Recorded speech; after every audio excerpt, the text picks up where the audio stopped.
ಎಲ್ಲ ಸಿಂಗಲ್ ಆಗಿರ್ತಕ್ಕಂಥ ಹುಡುಗರಿಗೆ ನಮಸ್ತೆ. ನಮ್ಮ ಒಂದು ಚಾನಲ್ಗೆ ಪ್ರಸ್ತುತ ಮಿತಿ ಯಲಬುರ್ಗಾ ಅಂತ ಈಕೆಗೆ ಬಂದ್ಬಿಟ್ಟು ಹಿರೇಗೌಡರು.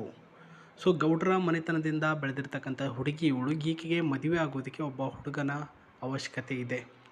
ಅಫ್ಕೋರ್ಸ್ ಇವರು ಬಂದ್ಬಿಟ್ಟು ಯಲಬುರ್ಗಾ ಬಂದು ಕೊಪ್ಪಳ ಜಿಲ್ಲೆಯಲ್ಲಿ ಬರುತ್ತೆ. ಅಲ್ಲಿ ವಾಸವಾಗಿರ್ತಕ್ಕಂಥದ್ದು. ಜಾತಿಯಲ್ಲಿ ಗೌಡ್ರ ಜಾತಿ. ನಕ್ಷತ್ರ ಬಂದು ಪ್ರಸ್ತುತ ರೋಹಿಣಿ ನಕ್ಷತ್ರ. ರಾಶಿ ಬಂದು ವೃಷಭ ರಾಶಿ. ಊರು ಬಂದ್ಬಿಟ್ಟು ಕೊಪ್ಪಳ ಜಿಲ್ಲೆ ಯಲಬುರ್ಗಾ ಎಂಬ ಒಂದು ಊರಿನಲ್ಲಿ ವಾಸವಾಗಿರೋದು.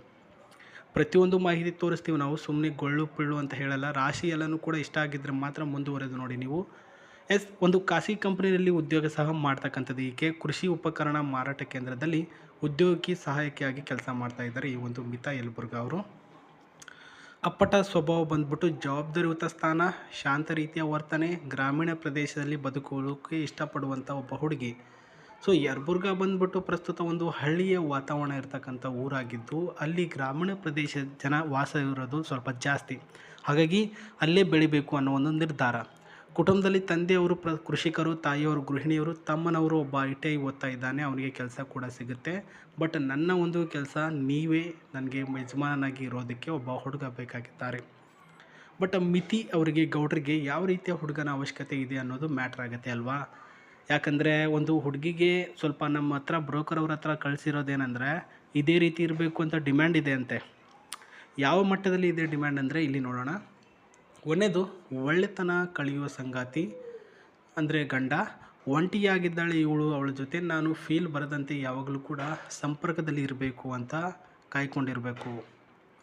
ಸೊ ನೋಡಿ, ಯಾಕೋ ಇವಳು ಒಬ್ಬಳೇ ಕುಳಿತುಕೊಂಡಿದ್ದಾಳಲ್ಲ, ಏನಾದರೂ ಸಮಸ್ಯೆ ಆಯಿತಾ? ಅಥವಾ ತುಂಬ ದಿನ ಆಯಿತು ನಾನು ಇವಳ ಜೊತೆ ಮಾತಾಡಿಲ್ಲ, ಸರಿಯಾಗಿ ವರ್ಕ್ ಆಯಿತು ನಾನಾಯಿತು ಅಂತ ಇದ್ದೀನಿ. ಈ ಒಂದು ವಿಚಾರಕ್ಕೆ ಸಂಬಂಧಪಟ್ಟಂತೆ ಜಾಸ್ತಿ ಹೆಂಡತಿಯ ಬಗ್ಗೆ ಅರ್ಥ ಮಾಡಿಕೊಂಡು, ಆಕೆ ವಾತಾವರಣದ ಬಗ್ಗೆ ತಿಳಿದುಕೊಂಡು ಹೆಚ್ಚಿನ ಟೈಮ್ ಆಕೆಗೆ ಕೊಡಬೇಕು. ನೀವು ಟೈಮ್ ಕೊಡಬೇಕು, ಕೇರ್ ಮಾಡಬೇಕು, ಪ್ರೀತಿ ಮತ್ತು ಕಾಳಜಿ ತೋರಿಸ್ತಾ ಹೋಗಬೇಕು ಅಂತ ಹೇಳಿದ್ದಾರೆ. ಆ್ಯಂಡ್ ಅದೇ ರೀತಿಯಲ್ಲಿ ಸಣ್ಣ ಮಾತು ಅಥವಾ ಸಣ್ಣ ಮೆಸೇಜ್ನಲ್ಲೂ ಕೂಡ ಖುಷಿ ಕೊಡಬೇಕು ಅವನು. ಅಂದರೆ ನಾನು ಏನಾದರೂ ಬೋರ್ ಆಗಿದ್ದಾಗ, ನಾನು ನಿಮ್ಮ ಜೊತೆ ಜಗಳ ಆದಾಗ ಒಂದು ಮೆಸೇಜ್, ಸಾರಿ ಬಂಗಾರ, ಲವ್ ಯು ಅಂತ ಒಂದು ಮೆಸೇಜ್ ಮಾಡಿದರೆ ಮುಖದಲ್ಲಿ ಸ್ಮೈಲ್ ಬರುತ್ತೆ. ಅಥವಾ ಒಂದು ಸಣ್ಣದಾಗಿರ್ತಕ್ಕಂಥ ಮಾತಾಡಿದ್ರೆ ಆವಾಗ ನಗು ಬರುತ್ತೆ. ಆ ರೀತಿ ಸಣ್ಣ ಸಣ್ಣ ಮೆಸೇಜ್, ಸಣ್ಣ ಸಣ್ಣ ಮಾತುಗಳಲ್ಲೂ ಕೂಡ ಖುಷಿ ಕೊಡಬೇಕು. ದಿನದ ಒತ್ತಡ ಎಷ್ಟೇ ಇದ್ದರೂ ಕೂಡ ನಮ್ಮ ಮನಸ್ಸಿಗೆ ನೆಮ್ಮದಿ ಕೊಡುವಂಥ ಒಬ್ಬ ಹುಡುಗ ಆಗಿರಬೇಕು ನೀವು, ನೆನಪಿರಲಿ. ಆ್ಯಂಡ್ ನಮ್ಮ ವಯಸ್ಸಿನ ಅಂತರ ಬಂದ್ಬಿಟ್ಟು 1.3ರ ಒಳಗಡೆ ಇರಬೇಕು, ವರ್ಷದ ಒಳಗಡೆ. ಆದರೂ ಕೂಡ ಸ್ನೇಹ ಭಾವ ಹೆಚ್ಚಾಗಬೇಕು ಅಂತ ಹೇಳಿದ್ದಾರೆ. ನೀನು ಒಂಟಿಯಲ್ಲ ಅನ್ನೋ ಮನೋಭಾವನೆ, ಭರವಸೆ ನೀಡುವಂಥ ಒಬ್ಬ ಗಂಡ ಆಗಿದ್ದರೆ ನನಗೆ 100%ಅಲ್ಲಿ 90% ಒಪ್ಪಿಗೆ ಕೊಡ್ತೀನಿ, ಇನ್ನೂ 10% ಡೈರೆಕ್ಟಾಗಿ ನೋಡಿ ಡಿಸೈಡ್ ಮಾಡ್ತೀನಿ ಅಂತ ಹೇಳಿದ್ದಾರೆ. ಆಯಿತು, ಇವಾಗ ನಾವು ಮಾಡಬೇಕಾಗಿರೋದೇನು?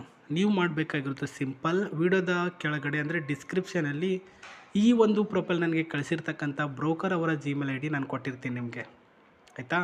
ಬ್ರೋಕರ್ ಅವರ Gmail ID ಕೊಟ್ಟಿದ್ದೇವೆ. ಪ್ರಸ್ತುತ ಆ ಒಂದು Gmail IDಗೆ ಒಂದು ಮೆಸೇಜ್ ಮಾಡಿ ನೀವು, ಸರ್ ಹೀಗೆ ನನಗೆ ಈ ರೀತಿ ಒಬ್ಬ ಈ ಹುಡುಗಿ ಬೇಕಾಗಿದ್ದಾರೆ, ಏನು ಮಾಡಬೇಕು ಅಂತ. ಆವಾಗ ಅವ್ರು ಏನೇನು ಹೇಳ್ತಾರೆ ಅದನ್ನು ಫಾಲೋ ಅಪ್ ಮಾಡ್ಕೊಂಡು ಹೋಗಿ ಪ್ರೊಸೆಸಿಂಗ್ನ, ಆವಾಗ ಅವ್ರು ನಿಮಗೆ ಸಿಗ್ತಾರೆ. ಇಷ್ಟೆಲ್ಲ ಒಂದು ಕ್ವಾಲಿಫಿಕೇಷನ್ ಇರ್ತಕ್ಕಂಥ ಹುಡುಗ ಇವ್ರಿಗೆ ಸಿಕ್ಕಿದ್ರೆ ಇವ್ರು ನಿಮ್ಗೇನು ಕೊಡ್ತಾರೆ? ನಂಬರ್ 1, ಇವ್ರು ನಿಮಗೆ ಕೊಡೋದು ಈ ಒಂದು ಕಾರನ್ನು ಕಂಪಲ್ಸರಿಯಾಗಿ, ಈ ಒಂದು ಕಾರನ್ನು ನಿಮಗೆ ಖರೀದಿ ರೂಪದಲ್ಲಿ ಕೊಡ್ತಾರೆ ಅವರು. ಅದನ್ನು ತೆಗೆದುಕೊಂಡು ಎಂಜಾಯ್ ಮಾಡ್ಬೋದು ನೀವು. ಸೊ ಕಾರನ್ನು ಏನಕ್ಕೆ ಕೊಡ್ತಾರೆ?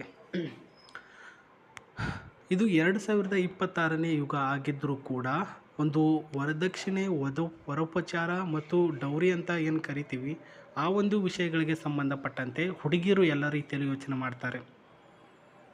ಸೊ ಇವಾಗ ಏನಾದರೂ ಅವ್ರು ನಿಮಗೆ ಈ ರೀತಿಯ ಕಾರ್ಗಳೇ ಆಗಿರಲಿ ಅಥವಾ ಈ ರೀತಿಯ ಒಂದು ಏನಾದರೂ ಆಸ್ತಿ ಜೊತೆಗೆ ವರದಕ್ಷಿಣೆ ಕೊಡಲಿಲ್ಲ ಅಂದರೆ, ಮುಂದೆ ಒಂದು ದಿನ ಒಂದು ಜಗಳ ಆದಾಗ ಅಥವಾ ನಿಮ್ಮ ತಾಯಿಯವ್ರ ಜೊತೆ ಅವ್ರಿಗೆ ಜಗಳ ಆದಾಗ ಕೆಟ್ಟದಾಗಿ ಮಾತಾಡಿ ನೀನೇನು ಕೊಟ್ಟಿದ್ದೀಯಾ, ಬರೀ ಬಂದಿದ್ದೀಯಾ ಖಾಲಿ ಕೈಯಲ್ಲಿ ಅಂತ ಹೇಳಿದಾಗ ಒಂದು ಸ್ವಲ್ಪ ಅವ್ರಿಗೆ ಏನು ಅನಿಸುತ್ತೆ ಫೀಲು, ನೀವೇ ಥಿಂಕಿಂಗ್ ಮಾಡಿ. ಆ ಫೀಲ್ ಬರಬಾರ್ದಂತಲೇ ಪ್ರಸ್ತುತ ಈ ಒಂದು ಕಾರನ್ನು ನಿಮಗೆ ಖರೀದಿ ರೂಪದಲ್ಲಿ ಅವರು ಕೊಡ್ತಾ ಇದ್ದಾರೆ. ಮಿಸ್ ಮಾಡ್ಕೊಳಕ್ಕೆ ಹೋಗ್ಬೇಡಿ, ಸಿಗ್ತಾ ಇದೆ. ಅಷ್ಟೇ ಅಲ್ಲದೆ ಅವರಿಂದ ಪ್ರೀತಿ, ಅವರಿಂದ ವಿಶ್ವಾಸ ಮತ್ತು ನಂಬಿಕೆ, ಕಾಳಜಿ ಎಲ್ಲನೂ ಕೂಡ ಸಿಗ್ತಾ ಇದೆ. ಬರೀ ಕಾರು ಅಂತ ಅಲ್ಲ, ಒಳ್ಳೆಯ ಹೆಂಡತಿ ಸಿಗ್ತಾ ಇದ್ದಾರಲ್ಲ ರೀ, ಅಂಥ ಹುಡುಗಿರು ಈಗಿನ ಕಾಲದಲ್ಲಿ ಸಿಗೋದು ಎಲ್ಲೋ ಕಡಿಮೆನೇ. ಬಟ್ ಇವರು ಸಿಗ್ತಾ ಇದ್ದಾರೆ. ಒಳ್ಳೆಯ ಒಂದು ಫಾರ್ಚುನರ್ ಪವರ್ಫುಲ್ ಆಗಿರ್ತಕ್ಕಂಥ ಈ ಒಂದು ಕಾರು ಒಳ್ಳೆಯ ರಿಸಬಲಿಟಿ ಇದೆ ಆ್ಯಂಡ್ ಒಳ್ಳೆಯ ಒಂದು ಸ್ಟ್ರಾಂಗ್ SIV ಇಂಜಿನ್ ಇದೆ. ಇದು ಬಂದು ಸ್ನೇಹಿತರೆ ಡೀಸೆಲ್ ವೇರಿಯಂಟ್ ಆಗಿ ಇರ್ತಕ್ಕಂಥದ್ದು. ಸ್ಪೆಸಿಫಿಕ್ ಆಗಿರ್ತಕ್ಕಂಥ ಮೇಕಿಂಗ್ ಇದೆ, ಪರ್ಫೆಕ್ಟ್ ಆಗಿರ್ತಕ್ಕಂಥ ಲಾಂಗ್ ಡ್ರೈವ್ ಇದೆ ಮತ್ತು ಫ್ಯಾಮ್ಲಿ ಎಲ್ಲನೂ ಕೂಡ ಒಂದು ಲಾಂಗ್ ಡ್ರೈವ್ ಹೋಗಿದ್ರು ಕೂಡ ನೀವು ಅಡ್ಜಸ್ಟ್ ಆಗಿ ಆರಾಮಾಗಿ ಇದರಲ್ಲಿ ಹೋಗ್ಬೋದು. ಅದು ಒಂದು ಐಡಿಯಾ ಇದೆ. ಮತ್ತು ಈ ಕಡೆ ಬರೋದಾದರೆ ಒಂದು ಲೆದರ್ ಆಗಿರ್ತಕ್ಕಂಥ ಸೀಟು. ನೀವೇನಾದರೂ ಫ್ಯಾಮ್ಲಿ ಜೊತೆ ಒಂದು ಸುತ್ತಾಡಬೇಕು, ಇವಾಗ ಹೆಂಡತಿ ಬಿಟ್ಟು ಎಲ್ಲಾದರೂ ಹೋಗಬೇಕು ಅಂತ ಪ್ಲ್ಯಾನಿಂಗ್ ಮಾಡಿದರೆ ಫ್ಯಾಮ್ಲಿಯಲ್ಲಿ 1, 2, 3, 4 ಜನ ಕುಳಿತುಕೊಳ್ಬೋದು. ಮುಂದ್ಗಡೆ ಒಂದು ಒಟ್ಟು 5 ಸೀಟರ್ಸ್ ಉಳ್ಳಂತಹ ಒಂದು ಗಾಡಿಯಾಗಿರೋದು. ಇದರ ಟೈರ್ ಕಂಡೀಷನ್ ಮತ್ತು ಟಾಪ್ ಮಾಡೆಲ್ ಡಿಸೈನ್ ನೋಡ್ತಾ ಇದ್ದೀರಾ. ಸಿ ಸಿ ಬಂದರೆ 2341 ಸಿ ಸಿ ಇದೆ. ಇದರ ಟಾಪ್ ಸ್ಪೀಡು ಅಫ್ಕೋರ್ಸ್ 180ವರೆಗೂ ಟಾಪ್ ಸ್ಪೀಡ್ ಇದ್ದೇ ಇರುತ್ತೆ. ಇದರಲ್ಲೂ ಕೂಡ 180ವರೆಗೂ ಟಾಪ್ ಸ್ಪೀಡ್ ಇದೆ. ಬಟ್ ನಿಧಾನಕ್ಕೆ ಓಡಿಸ್ಕೊಂಡು ಹೋಗಿ. ಫಸ್ಟ್ಗೆ ಪ್ರಯಾರಿಟಿ ನೀವು ನಿಮ್ಮ ಹೆಂಡತಿಗೆ ಕೊಡಬೇಕು, ಆಯಿತಾ. ಕಾರ್ ಹೊಸದಾಗಿ ಗಿಫ್ಟ್ ಕೊಟ್ಟಿದ್ದಾರೆ ಅಂತ ಫ್ಯಾಮ್ಲಿ ಕೊಡೋಕೆ ಹೋಗ್ಬಿಡಿ. ಫಸ್ಟ್ ಹೆಂಡತಿ ಕೊಡಿ, ಆನಂತರ ಫ್ಯಾಮ್ಲಿಗೆ ಕೊಡಿ ಅಂತ ನಾನು ಕೂಡ ಹೇಳ್ತೇನೆ. ಏರ್ ಬ್ಯಾಗ್, ಎ ಸಿ ಮತ್ತು ಕಂಡೀಷನ್ ಆಗಿರ್ತಕ್ಕಂಥ ಗಾಡಿ ನಿಮ್ಮದಾಗಬೇಕು ಅಂದರೆ ಅವರಿಗೆ ಇಷ್ಟ ಆಗೋ ರೀತಿಯಲ್ಲಿ ಬ್ರೋಕರ್ ಅವ್ರ ಹತ್ರ ಮಾತಾಡಿ ಏನು ಹೇಳ್ತಾರೋ ಕೇಳಿ. ಮಿಕ್ಕಿದ್ದನ್ನು ನಾನು ಬ್ರೋಕರ್ ಅವ್ರ ಜೊತೆನೇ ಮಾತಾಡ್ತೀನಿ ಅಂತ ಹೇಳ್ತಾ ಮತ್ತೆ ಸಿಗ್ತೀನಿ ನಿಮಗೆ. ನಮಸ್ತೆ.